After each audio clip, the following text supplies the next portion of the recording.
tahun 2020 sampai hari ini, detik ini, masih banyak orang yang udah lama banget, mungkin belasan tahun dia bisa ngaji enak gitu kan, dan orang udah tahu kalau ngajinya bagus, tapi nggak paham sama sekali masalah makharijul huruf. Hasilnya bacanya enak, cuma pas didengar hurufnya tuh Indo banget. Baca ro kayak R, baca dal kayak D, atau mungkin di sebagian huruf qalqalah dia jadi medok. Ba. Yuk kita bahas. Assalamualaikum warahmatullahi wabarakatuh. Enggak, bukan gini intro gue. Gue bukan Irfan Hakim. Ini bukan Hafiz Indonesia, wah. Tidak. Yo friends, assalamualaikum warahmatullahi wabarakatuh. Kembali bersama gue Zaid Samosir di Popular Reciting Mistakes. Alhamdulillahirobbilalamin, wassalatu wassalamu ala nabiyina mursalin, amma ba'd. Jadi kemarin kita udah bahas tuntas tentang betapa pentingnya belajar tahsin dari nol, belajar 4 komponen tahsin itu. Nah, jadi di pertemuan kali ini kita akan ngebahas langsung terjun ke dalam pembahasan pertama kita, yaitu makhraj. Apa itu makhraj atau yang biasa kita sebut makharijul huruf? Makhraj diambil dari kata kharaja yang artinya keluar, itu disemakan kharaja, jadi artinya tempat keluar. Makhraj, jamaknya makhraj, makharij. Nah, makharijul huruf artinya tempat-tempat keluarnya huruf. Atau secara istilah, suatu nama tempat yang mana pada tempat tersebut dibentuknya atau diucapkannya huruf. Dan mungkin banyak kalian tanya, apa sih pentingnya belajar makhraj? Kenapa sih lu dari kemarin mentingin banget kalau makhraj tuh kayak wajib banget? Ya, berikut gue akan jelasin apa tujuan utama belajar makhraj dan apa pula yang bakal kalian dapat benefitsnya dari belajar makhraj tersebut. Benefit yang pertama yang lu dapat kalau lu bisa mahirin mempraktekkan makharijul huruf tersebut pas baca Quran. Semakin kalian mahir, semakin pas baca Quran kalian gak akan ngerasa capek. Kenapa? Baca Quran kalian akan enteng, gak ada beban. Baca Quran semakin jadi kegiatan favorit banget yang lu lakuin tiap hari. Bener-bener, wah, kuat berjam-jam, tenang, lidah juga nggak pegel. Benefit berikutnya yang kalian dapetin kalau kalian udah mahir dalam mempraktekkan makhraj, bacaan kalian, suara kalian otomatis akan makin bersih. Gimana pun background suara kalian, mau cempreng, suara kalian nyangkut-nyangkut gitu atau gimana. Ini kenyataan. Gue udah ngeliat langsung beberapa kenalan yang mereka pada dasarnya suaranya cempreng banget, atau pokoknya kalian kalau denger tuh kayak suaranya nyangkut-nyangkut gimana gitu. Padahal kenalan gue yang ini dia sering tampil lomba dan emang parah banget, banyak banget orang yang ngejudge suaranya. Wih, gila, gue denger dia, aduh bro, dia tuh kalau suara tuh kayak neken-neken gimana bro, kayak tebel banget. Dia tuh pokoknya gepeng gitu dah bro suaranya.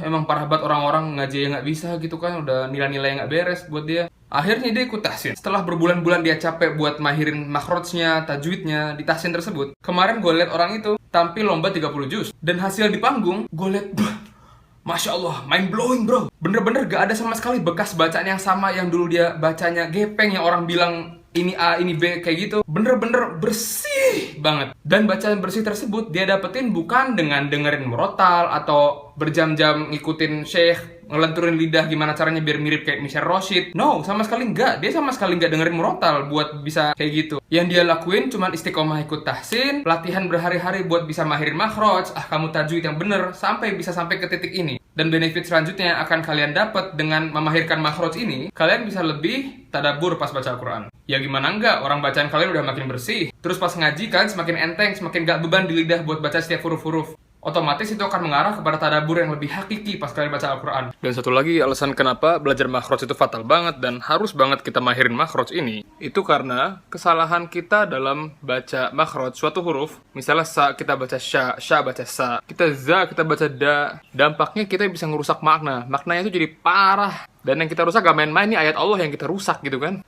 Contoh kesalahannya yang paling sering orang lakuin itu di Al-Fatihah. Alhamdulillahirobbilalamin. Alamin dibacanya nggak jelas ainnya jadi hamzah, malah jadi alamin. Yang tadinya artinya segala puji bagi Allah Tuhan semesta alam, gara-gara kita baca alamin, artinya malah segala puji bagi Allah Raja segala penyakit. Kan rusak banget kalau gini ceritanya. Terus ada lagi contoh di surat Ibrahim ayat 7.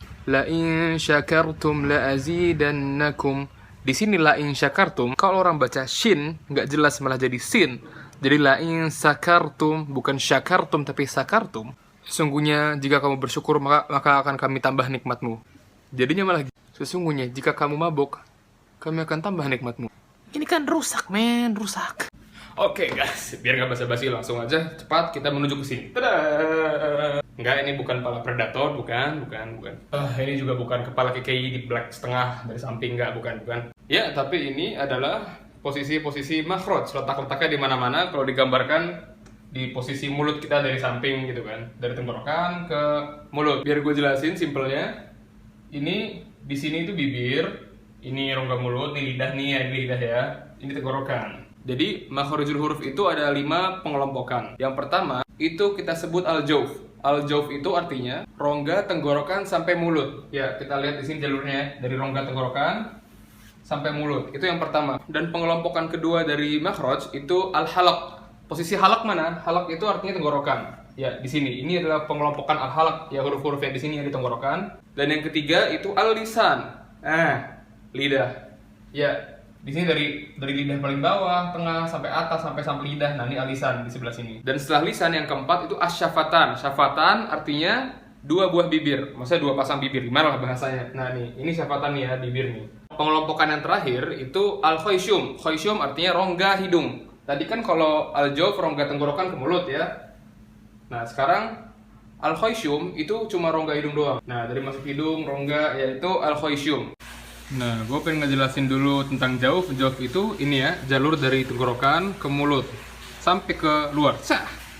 Salah kalau misalnya lu bilang jauf itu lidah mulut atau enggak tenggorokan doang atau mulut doang, enggak, tapi dia jalur ini. Ya, tempat suaranya keluar dari tenggorokan sampai ke luar mulut. Buat lokasi jauf itu ada 3 huruf. Yang pertama alif maddiyah, yang kedua waw maddiyah, yang ketiga ya maddiyah. Alif maddiyah itu alif sukun yang terdapat sebelumnya huruf apapun yang harokatnya fathah. Ba, ja. Ya maddiyah, ya sukun yang terdapat huruf sebelumnya berharokat kasroh. Zi, ji. Dan waw maddiyah itu waw sukun yang terdapat sebelumnya huruf berharokat dhammah. Tu, su. Dan semua huruf-huruf jauf ini nggak boleh ada sama sekali yang ikut campur bagian manapun dari mulut, mau lidah, mau hidung. Jadi full suaranya keluar murni dari tenggorokan sampai mulut, nggak ada campur urusan sama hidung. Insya Allah kita bakal bahas masalah jauf setelah episode ini, tapi sekarang kita kenalan dulu sama yang lain. Jadi yang pertama pembagian halak nih, al-halak nih tenggorokan. Tenggorokan itu dibagi 3, nih gue kasih angka ya. Yang pertama itu aqsal halak. Aqsal halak itu artinya tenggorokan paling jauh, yaitu paling bawah, maksudnya paling dasar. Yaitu ada hamzah sama ha. Ini yang paling bawah nih. Yang nomor 2 di sini itu wasatul halak. Wasatul halak itu artinya tenggorokan bagian tengah. Yaitu ada huruf ha sama huruf ain di sini. Ha sama ain ya. Dan yang paling atas namanya adnal halq. Adnal halq ini artinya bagian tenggorokan terdekat dari luar gitu kan. Ada 2 huruf, ada kha sama ghain. Gha sama kha di sini. Jadi salah lah kalau orang bilang gho itu bacanya go. Kalau go itu berarti dia di sini dong posisinya sama kayak qaf. Dan sebagian orang ngomong go itu kayak huruf g, goin itu kayak huruf kaf, ka, ga. No, bukan, go itu di sini. Terus kita pindah ke bagian lisan. Yang pertama aqsal lisan. Aqsal lisan itu yang paling jauh. Nah, yang paling bawah itu nih. Pertama qaf sama kaf. Tapi qaf itu lebih bawah daripada kaf. Kaf atasnya sedikit dari qaf. Kaf, qaf. Nah, nomor 5 ini wasatul lisan. Wasatul lisan itu bagian lidah tengah, ada jim, ya, sama shin. Nah, ini semua di tempat yang sama nih. Kalau dot ini posisinya di hafatul lisan. Hafatul lisan itu artinya di pinggiran lisan, bukan di atasnya atau di mana, tapi di pinggiran lisan posisinya. Nah, sisanya torful lisan yang banyak ini, yaitu ujung lidah. Ujung lidah beda-beda tergantung ujung lidahnya landing di mana. Ada yang di langit-langit, ada ro, ada nun, ada lam. Ada yang di belakang gusi pas, ada to, da, ta, posisinya sama nih kelompoknya. Ada lagi yang di gigi posisinya, lidahnya ya di sini ya, kayak gini gitu. Itu ada zo, ada za, ada sa, tempatnya sama di sini semua. Nah, untuk huruf sa, za, sama zo itu punggung ujung lidah nih itu menempel di ujung gigi seri atas. Nah, terus huruf sod, zai, sama sin, ujung lidah berada di belakang gigi seri atas dan gigi seri bawah. Lalu di sini fa, perut bibir bawah nyentuh gigi seri atas, jadinya fa. Terus yang terakhir 2 buah bibir ketemu jadi waw, ba, sama mim. Nah, terus yang terakhir di sini khayshum. Nah, khayshum itu rongga hidung dan gak boleh ada sama sekali huruf apapun yang kalau kita baca itu masuk ke hidung kecuali mim sama nun. Dan gunnah juga posisinya di sini. Ya guys, itu aja buat hari ini. Yang penting kita kenalan dulu sama makhraj-makhraj ini biar kita ada gambaran ke depannya. Kenapa gue selalu bilang untuk belajar makhraj sekaligus sifat-sifat huruf dulu sebelum masuk ke tajwid. Jadi, di tajwid nanti itu kalian bakal ketemu banyak banget pembahasan seputar nun sukun dan tanwin. Dari izhar halki, idgham bi gunnah, idgham bila gunnah, ada iklab, ada ikhfa hakiki. Kita ambil contoh misal di ikhfa hakiki. Kayak di potongan faman taba atau min qabl. Ada 15 huruf hijaiyah. Kalau ditemuin sama nun sukun atau tanwin, hukumnya ikhfa hakiki. Nggak setiap dengungan di ikhfa hakiki itu sama di setiap hurufnya. Tergantung posisi makhrajnya gimana. Misal qaf. Qaf itu di aqsal lisan. Berarti dengungannya juga di aqsal lisan di sini. Min qabl. Kalau kita nun sukun tanwin ketemu ta, ta kan makhrajnya di ujung lidah di sini. Dengungannya pun sama di sini suaranya. Nggak bisa kita baca maltaba. Tapi dengungan kita di qaf. Yang orang pahamin kan biasanya kalau nun sukun tanwin ketemu 15 huruf ini yang penting dengung. Ketemu ta, faman taba, man taba. Pas ketemu kaf, wa man kafar. Engnya sama semua modelnya. Padahal gak ada sama sekali setiap huruf yang sama posisi dengungnya di mana. Nah, terus gimana caranya kita bisa bener-bener pahamin ikhfa hakiki tersebut sedangkan kita masih nggak tahu posisi makhrajnya di mana di masing-masing huruf hijaiyah itu yang ditemuin sama nun sukun tanwin. Dan sampai sekarang kita banyak banget nemuin kori-kori yang terkenal, yang udah mantap panjang pendeknya segala macam, udah paham jauh masalah hukum tajwid. Tapi pas ditemuin masalah nun sukun tanwin, dengungannya nggak ada bedanya sama sekali. Ketemu ta, engnya sama semua kayak ketemu kaf. Makanya itu kenapa kita harus belajar makhraj dalam-dalam dulu sebelum kita masuk ke pembahasan tajwid. Jadi itu aja, insya Allah besok-besok gue bakal sering-sering upload video-video pendek setiap menjelang buka atau mungkin pas lagi sahur ngebahas makhraj per areanya. Misalnya hari besok kita bahas masalah jauh, besoknya kita bahas tenggorokan bawah, terus tenggorokan tengah, atas, sampai ujung mulut lalu kita bahas tajwid. Dan di sela-sela pembahasan makhraj juga kita bisa ngebahas juga beberapa hukum tajwid kayak misalnya yang urgen banget masalah mat, panjang pendek. Kenapa semua